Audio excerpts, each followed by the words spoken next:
Dana, we know those menacing clouds brought in quite the storms, but things kind of have settled down a little bit.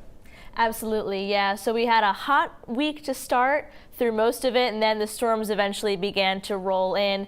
But the good news is that as we've gone into the overnight hours tonight, once the sun sets, then the storms lose a lot of the fuel that kind of keeps them in that more severe state. So currently, no severe storms coming through Maine. We did see some damage, especially along the southern parts of the I-95 corridor today, but luckily most of the severe storms have passed through at this point. We still do have a couple of showers moving through northern Maine, kind of scattered in nature at this point. If anything, just giving some heavy downpours and a couple of lightning bolts coming through. We did have this kind of area of heavier rain moving through, but as it went across the New Hampshire into the western Maine border, it did start to calm down a little bit. So just expect some scattered showers over the next couple of hours, and as we go into tomorrow morning, we'll start the day pretty dry.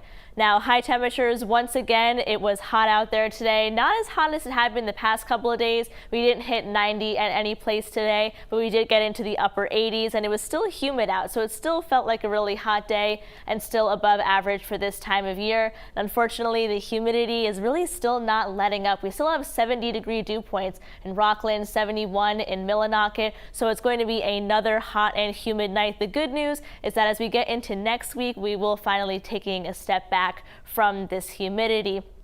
The bad news is that it doesn't come immediately. You can see here we sort of have a general decrease over the next couple of days where we'll get into more comfortable territory, whereas earlier this week it was kind of a straight line right across the humid to very humid section, but we still have some humidity to contend with over the next couple of days.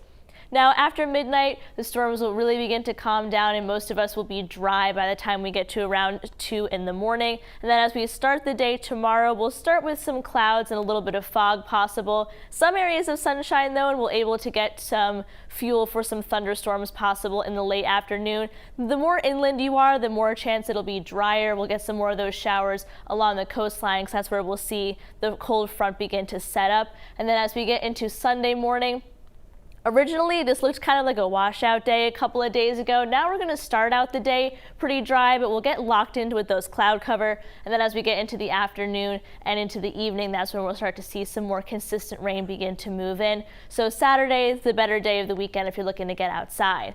So if you're going to be out on the water, a good day for it. Seas 1 to 3 feet and water at 65 degrees. So our 7-day forecast, so this weekend, I would say Saturday is the drier of the 2 days. Sunday, some more consistent rain, especially in the late afternoon and early evening. And that's where we'll start to see a little bit of a cool down though, getting to temperatures a little bit closer to average for this time of year. The stickiness though will hold on until we get to the beginning of next week. Monday, scattered showers and storms. It looks like we'll dry out for Tuesday. However, we're looking at another system moving in for the midweek. So Alex, this week was kind of the hot and humid last-ditch effort to hold on to that summer feel, but now we've got the storms moving in and we're getting back into a more rainy pattern. All right. Thanks, Dana. Of course.